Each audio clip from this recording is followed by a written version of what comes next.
अब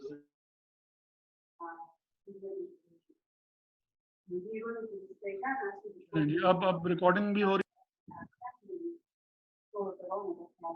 the second session on this activity, ABC पढ़ाओ। okay, screen आ रही है? Yes sir. Activity based count।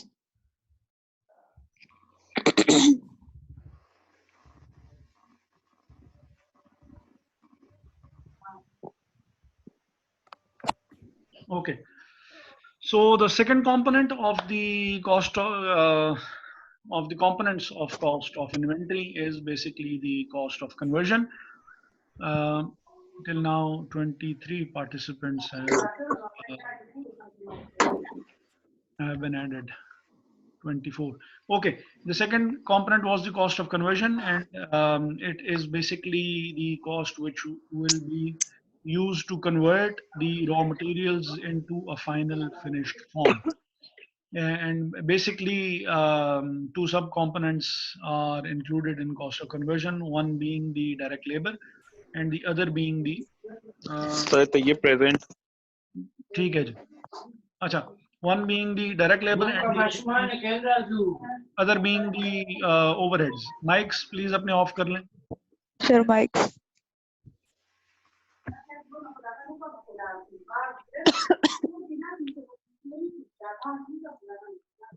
Sir Suleman sir ji sir. अपनी वो कर लें, आवाज वो कर लें, माइक अपना ऑफ कर लें। गाइस सर सर ये मेरी आवाज नहीं है, ये किसी और की माइक से आ रही है सर मेरी। अच्छा ठीक है जी जी, किसी का क्वेश्चन था कोई? यस सर, सरदार उमर। जी जी बोलें। सर अभी आपने ये जो कहा है कॉस्ट ऑफ कन्वर्जन, आप कहते कन्वर्ट रॉ मटेरियल टू, आगे क्या था इससे? Convert raw material into a finished goods form. Okay sir, thank you. अच्छा, so basically two sub-components are included in cost of conversion, one being the direct labor. It is the labor force which is actually operating on the product and completing it and converting it into a finished goods form. For example, the cost which Air University is incurring on myself because I am basically preparing the final product, which are you guys. So the cost which is incurred on myself is the direct labor. The second cost is the systematic allocation of fixed and variable production overheads that are incurred in converting materials into finished goods. Overheads are basically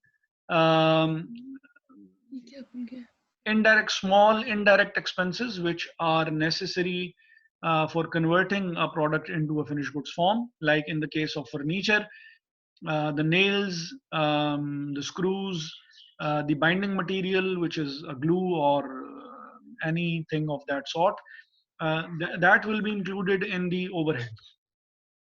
And what is meant by this systematic allocation, Tayyib? Abdul Qayyum साहब हैं हमारे साथ? जी sir.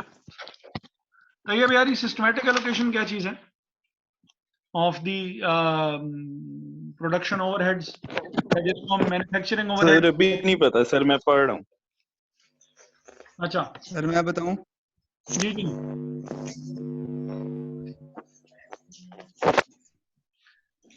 ये कौन बोला था?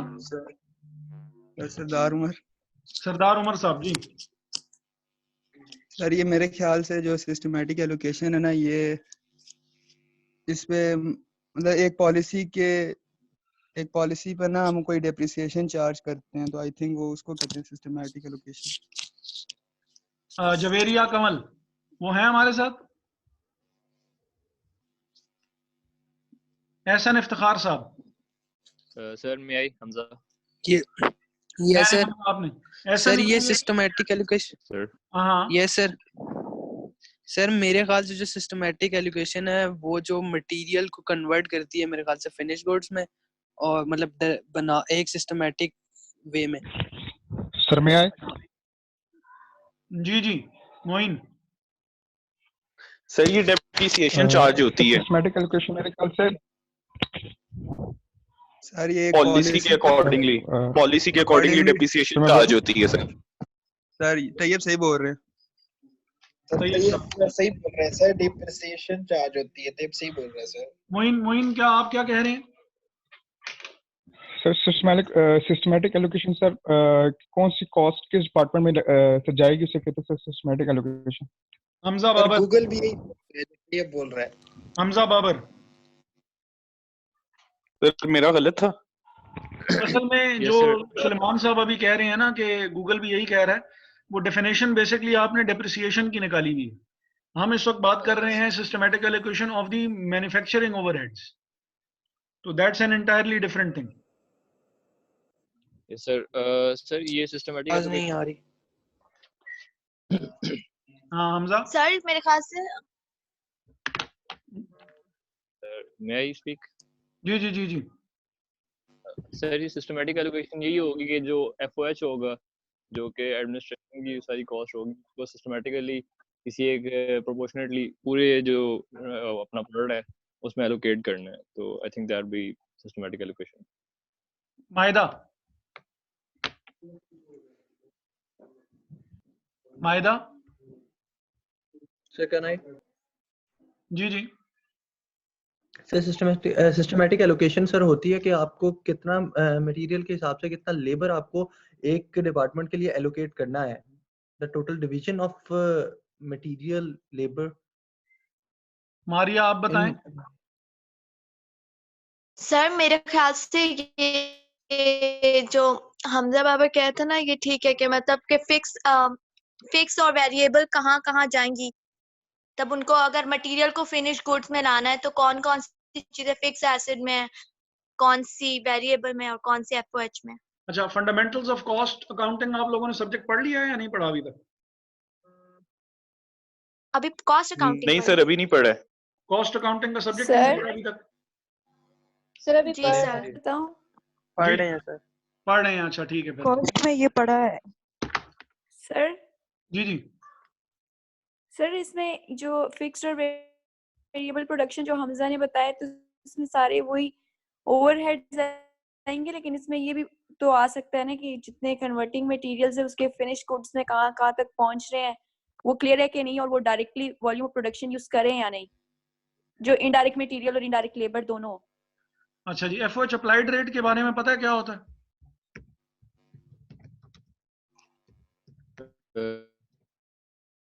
Yes sir. जी question sir. Repeat करिएगा, क्या पूछा है? बजटेड ये एफओएच अप्लाइड रेट, ये मैंने जी यहाँ पे सर। स्क्रीन पे लिख भी दिया है।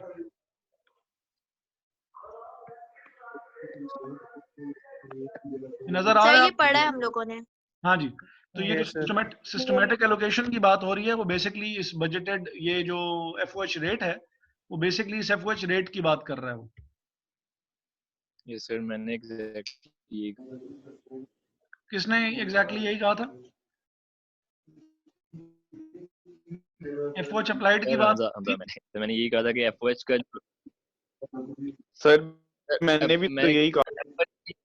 एफओएच की जो डिस्ट्रीब्यूशन होगी सर मैंने भी यही कहा प्रोडक्ट्स के ऊपर। अच्छा चलें, खैर एफओएच अप्लाइड की अगर आप बात कर रहे हैं कहेंगे। अच्छा चलें, ठीक है ठीक है। अच्छा, अब ये जो सिस्टमैटिक एलोकेशन है, ये बेसिकली किसी न किसी रेट की बेस पे होगी, जो कि एफओएच अप्लाइड रेट है, जिसको आप जानते ही हैं कि वो बजटेड एफओएच को बजटेड बेस से डिवाइड करने से आता है। ठीक है, तो सबसे पहली चीज, the first component was the cost of purchase. The second component, which is the cost of conversion, it includes direct labor and the applied manufacturing overheads. So we are down to our third and final component, which is basically the cost, other cost. Other costs are included in the cost of inventories only to the extent that they are incurred in bringing the inventories to their present location and condition. For example, it may be appropriate to include non-production overheads or the cost of designing products for specific customers in the cost of inventories. So basically, we are discussing two things here. The first one being that if there is some sort of a special order, usually for example, I prepare and manufacture houses and then I resell them. Once it is done, I sell it to um, any customer who wants to purchase that house. And suppose that for a particular sort of the inventory, which is in this case a house, they require some sort of very specific designing, and for that design you have to incur some special cost. Then that cost would also be included in the cost of inventory. Usually the designing of the component is not included in the cost of inventory, but in this case it may be included in the cost of inventory. Secondly, sometimes it happens that there are some very particular or very specific inventories which require some sort of a controlled environment. And to maintain that controlled environment, which is absolutely necessary for their survival of that particular product, in that case, usually storage cost or maintaining the environment is not included in the cost of inventory. A product cost or the cost of inventory includes almost all costs which are incurred right from the purchase. जी Hamza Babar. Sir मैंने पूछना ये था कि आपने कहा था कि कुछ सिचुएशन में जो डिजाइन कॉस्ट है वो अप्लाई होगी इन्वेंटरी के ऊपर और कुछ केसेस में नहीं चाहिए और किस केस में नहीं होनी चाहिए. क्या क्या चीज होनी चाहिए जिससे हम ये डिटरमिन कर सकेंगे अब जो प्रोडक्ट की जो कॉस्ट है उसकी डिजाइन कॉस्ट हमने पूरा अप्लाई करनी है. देखिए जैसे अब इस केस में था ना कि आपकी जैसे एक बहुत स्पेसिफिक ऑर्डर आ गया मेरे पास मकान बनवाने के लिए, और उसके लिए मुझे बहुत नॉर्मली मैं एक चीज़ जो है वो मैं बनाता हूँ जो कि मेरा पेट एक डिज़ाइन है और उसी के हिसाब से मैं चीज़ बना रहा हूँ. लेकिन एक कोई मेरे पास बहुत स्पेसिफिक ऑर्डर आ गया जो कि मेरी प्रोडक्ट से इंटायरली डिफरेंट है और उसके लिए मुझे आवाज कट रही है. अच्छा, मेरे पास एक स्पेशल ऑर्डर आ गया कोई जो कि जिस डिजाइन पे मैं प्रोडक्ट अपनी आवाज कट रही है. सर आपकी आवाज कट रही है. अच्छा जी, अब नॉर्मल हो गई है कि नहीं हुई है? सर बिल्कुल नहीं आ रही है. जी सर. आप ठीक होगी सर. अच्छा, सर अभी और कितनी देर है लेक्चर में?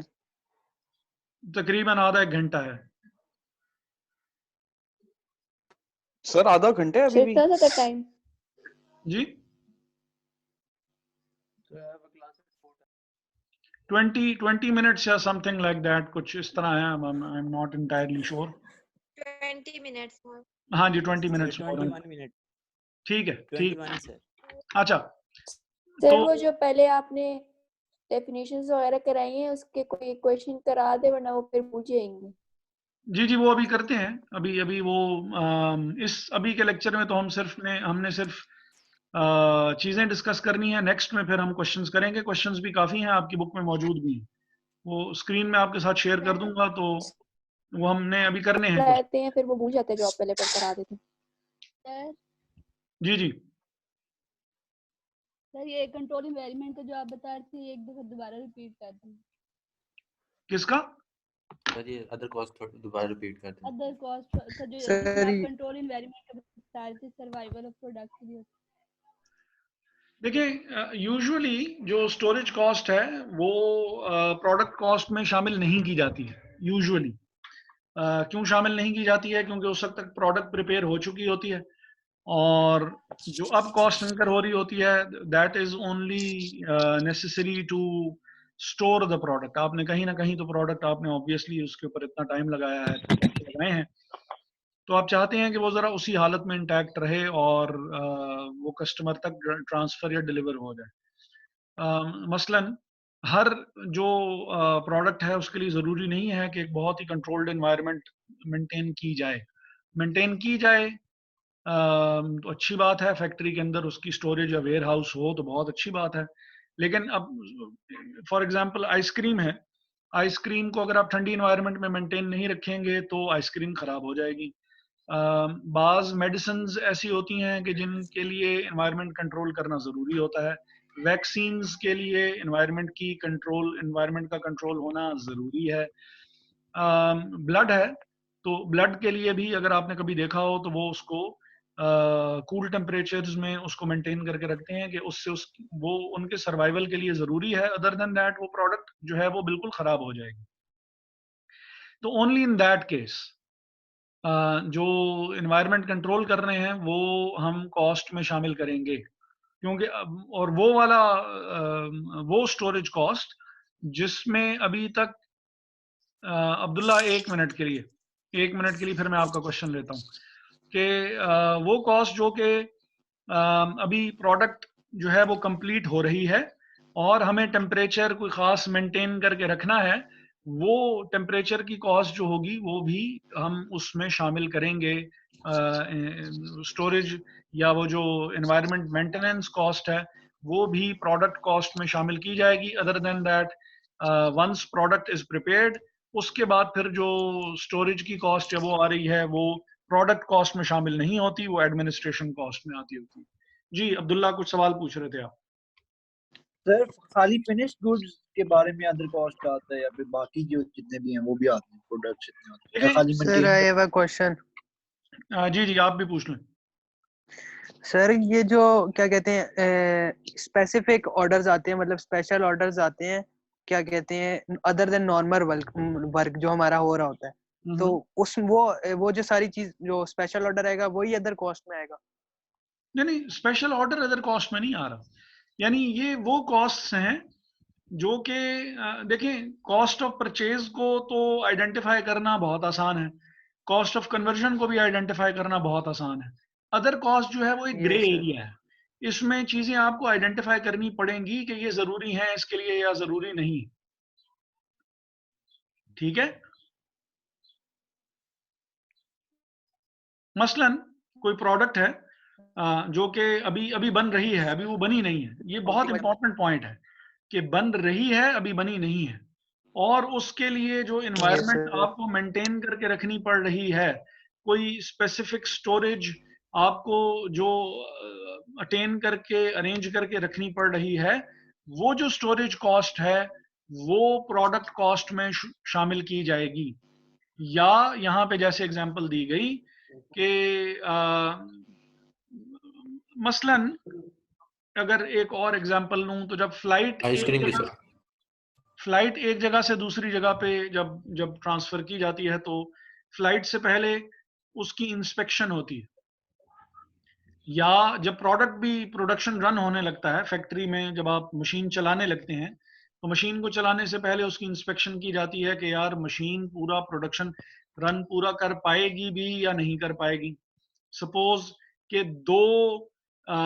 2 लाख यूनिट आपने प्रिपेयर करने हैं अगर एक दफा मशीन चल पड़ी।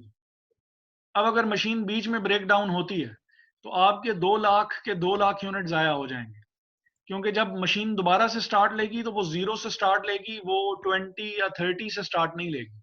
तो जितने भी बीच में यूनिट पड़े हुए थे वो सारे के सारे जाया हो गए। अब ये इंस्पेक्शन कॉस्ट जो है ये प्रोडक्शन रन के लिए जरूरी है, बहुत ही ज्यादा नेसेसरी है।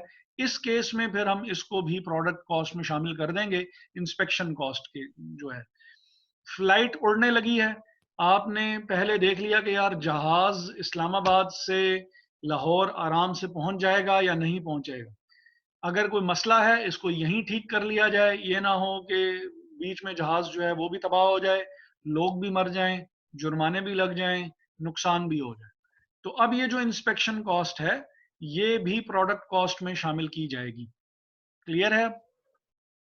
जी ओके जी। सर, और क्लियर है कौन? सर। जी जी, और कौन क्वेश्चन पूछ रहा है? 3 लोग हैं। सर मैं हमजा। जी जी। सर जिस तरह हमने जो फिक्स एसेट पढ़े थे उसमें जो सब्सिक्वेंट एक्सपेंडिचर्स थे उसकी आपने ना एक कंडीशन बताई हुई थी कि अगर वो एक्सपेंस जो है वो एसेट की लाइफ इंक्रीज करता है तो फिर वो कैपिटलाइज होगा। तो इस तरह इन्वेंटरीज में भी कोई कंडीशन होती है कि अगर स्पेसिफिक कंडीशन या सर्टेन कंडीशन मेट होती है तो फिर वो एक्सपेंस जो है वो इन्वेंटरी की कॉस्ट में शामिल होगा, अदर देन दैट वो शामिल नहीं होगा? देखिए वैसे तो कोई हार्ड एंड फास्ट रूल जो है वो डिफाइंड एज सच नहीं है। जो भी चीजें हैं वो यहीं पे ही हैं। ऐसा ना, आप क्या पूछ रहे हैं? सर मैंने पूछ लिया, मैंने वही वाली चीज ठीक पूछनी है। थी, वो आपने अच्छा, बता दिया। तो जो चीज भी डिफाइन है हमजा, वो यही इन कंपोनेंट्स ऑफ कॉस्ट में डिफाइंड है कि कौन सी चीज जी शामिल सर। होनी चाहिए और कौन सी चीज जो है वो शामिल नहीं होनी चाहिए। ठीक है। Yes sir. अच्छा, तो यूजुअली अगर हम ब्रॉडली क्लासिफाई करें तो वो कॉस्ट जो कि प्रोडक्ट के रॉ फॉर्म से लेके प्रोडक्ट के मैन्युफैक्चर होने तक जितनी कॉस्ट इनकर होती है वो कॉस्ट आपकी प्रोडक्ट कॉस्ट के तौर पे ली जाती है, यस और सर। उसमें ये 3 ठीक। कंपोनेंट्स ही होंगे। ठीक है। Yes sir. और वो उस ओके। तरह की वो बात नहीं है, इसमें वो बाद वाली बात नहीं है कि एक दफा प्रोडक्ट तैयार हो गई तो सब्सीक्वेंट एक्सपेंडिचर के तौर पे जैसे कोई कैरेक्टरिस्टिक होगी तो फिर हम उसको ऐड करेंगे। यहाँ पे ऐसी चीज नहीं है। Once the product is manufactured, तो product is manufactured, finish goods form में है, तो अब फिर क्या हम करेंगे कि हम इसको आगे फिर बेच देंगे। यस ठीक सर। है। ओके। सर लेकिन वही जिस तरह उसमें आपने फार्मास्यूटिकल्स की एग्जांपल ली है जी तो जी। मेडिसिन जो होती है तो उस टाइम फिनिश गुड की फॉर्म में ही होती है, लेकिन फिर भी उसकी जो वो कोल्ड स्टोरेज होता है आप कह रहे हैं कि वो वाली कॉस्ट भी प्रोडक्ट कॉस्ट में शामिल होगी? नहीं नहीं, इसीलिए मैंने इस चीज को बहुत वो उसमें मैं शायद एक ज्यादा क्लियर बात अपनी मैं नहीं कर सका। मैं एक दफा फिर से दोहरा देता हूं कि वो यस स्टोरेज सर। कॉस्ट जो कि प्रोडक्ट के मैन्युफैक्चर होने से पहले पहले तक मेंटेन करनी पड़ रही है आपको, वो कॉस्ट शामिल की जाएगी। मसलन वैक्सीन्स हैं जैसे, तो वैक्सीन जो है वो 4 या 5 स्टेजेस से होके गुजरती है। वैक्सीन बेसिकली वही जरासीम होते हैं जिस चीज के खिलाफ, मसलन पोलियो की वैक्सीन है तो उसमें पोलियो के जर्म्स ही होंगे, और वो लेकिन वो जर्म्स जो होंगे they would either be the dead germs और वेरी वीकेंड जर्म्स। उन्हीं को 4-5 स्टेजेस से गुजार के बहुत वीक कर दिया जाता है ताकि जब वो आपकी बॉडी में दाखिल किए जाएं तो आपकी जो एंटीबॉडीज प्रोड्यूस हो रही हैं वो उसको काउंटर करके और वो पहले से ही बहुत कमजोर जरासीमों को, जर्म्स को मार दें और आपकी बॉडी इम्यून हो जाए। ठीक है। क्लियर है? हेलो। Excuse me sir. जी जी। सर मैंने एक चीज पूछनी थी कि ये जो फ्रोजन आइटम्स होते हैं, KNNs हो गया, बिग बर्ड हो गया, सर ये इसमें ऐड होंगे अदर नहीं कॉस्ट में? देखिए, मैं एग्जांपल वही में कह रहा हूँ अगर ना, कोट करना चाहें प्रोडक्ट तो। प्रोडक्ट तैयार हो चुकी है, अब उसको जो मेंटेन करके रखना है वो एडमिनिस्ट्रेशन कॉस्ट है। ठीक है। वो शॉपकीपर के कॉस्ट होगी वो? हाँ, वो शॉपकीपर पे जो शॉपकीपर को जाएगी ना कॉस्ट, वो हमें तो वैसे भी नहीं आएगी। लेकिन once the product is prepared, ठीक अब होगा। जो कॉस्ट होगी वो कॉस्ट आपकी उसमें आएगी, वो एडमिनिस्ट्रेशन कॉस्ट में आएगी, वो प्रोडक्ट कॉस्ट में शामिल नहीं की जाएगी।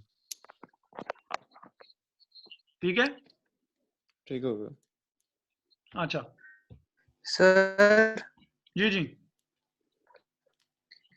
सर वो मैम ने एक एग्जांपल दी थी, वो तहजीब पे जो केक के ऑर्डर्स आते हैं, स्पेशल ऑर्डर्स आते हैं, हाँ हाँ। उसके ऊपर जो डिजाइनिंग में जो कॉस्ट आती है वो अदर कॉस्ट में आएगी ना? हाँ जी हाँ जी।